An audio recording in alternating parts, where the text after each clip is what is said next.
गजमित्र एवं गज साथी को आक्रमण घटना थाना मामला रुजु। अनुगुल बरपाड़ अंचल में अबाध जंगल कटा खनि खनन और अन्य कारणरू खाद्य अन्वेषण में हाथीपल जनबसती मुहां होती सेमानंकु सुरक्षा देवाई गज साथी और गज मित्र को नहीं एक कमिटी गठन कर कारण केतेबेले हाथी मनीष को मारुछि तो पुणी केतेबेले मनीष हाथी को मारिबा पई पछाउ नाहांती आ सेथिपई एमाने तांको जीवन को बाजी लगाई दिन राति एक करी उभय मनीष और हाथी को सुरक्षा देउछन्ते। किंतु दुखर विषय गजमित्र एवं गज साथी माने कार्यरत समय संगबद्ध भाव आक्रमण करा जाउछि। सूचना मुताबक बरपाड़ ब्लॉक लेंगुड़िया बेड़ा अंचल में लोकंकु सचेतन करने समय आक्रमणर शिकार होइछन्ति गजमित्र और गज साथी। एपरिक सेमानंकु जीवन रु मारिदेबाकु धमक मिली। बरपाड़ थाना लिखित अभियोग पर थाना अधिकारी दुष्मंत कुमार सिंह मामला रुजु कर तदंत चलाइछन्ति।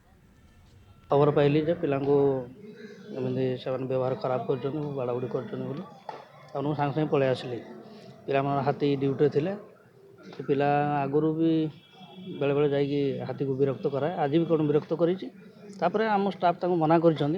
विरक्त न करने किंतु से मानी ना कौन चाहूँ सर सर फॉरेस्ट डिपार्टमेंट तरफ एपर्यंत कौन कार्यानुष्ठान आम थाना एफआईआर कर मुझे अच्छी मुझे प्रेजेंट अच्छी आसी आईएस को देखा कर आईन आश्रय नहीं जेहेतु आम आईन पोषाक आम तो क्या बाड़ाबुड़ी कर आईन आश्रय नौ मुझे स्क्वाड ड्यूटी कर हाथी को सुरक्षा देवाई ड्यूटी कर लोक को सुरक्षा दिखाई हाथी को बेसी विरक्त करूला भोल से विरक्त करूला मना करवा तू मत गाड़ी गुलज देजी कहला तू हाड़ी पिला होगी कौन ड्यूटी शिखिनु तू एमती कौन ड्यूटी कर तो धमक देजी थाना केस दे ते मारि आउ से मना कर थाना केस देवे जदि आम कह जाति आक्षेप कर गंडगोल हो हाँ जाति भी नहीं गंडगोल कर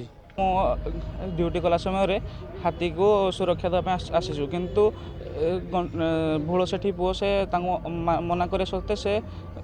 हाथी की नांडिया पथ मार्च थाना अभियोग कले थाना अभियोग होती अलरेडी कह सत्ते से मत गाड़ी गरज कर माड़ पिट भी कर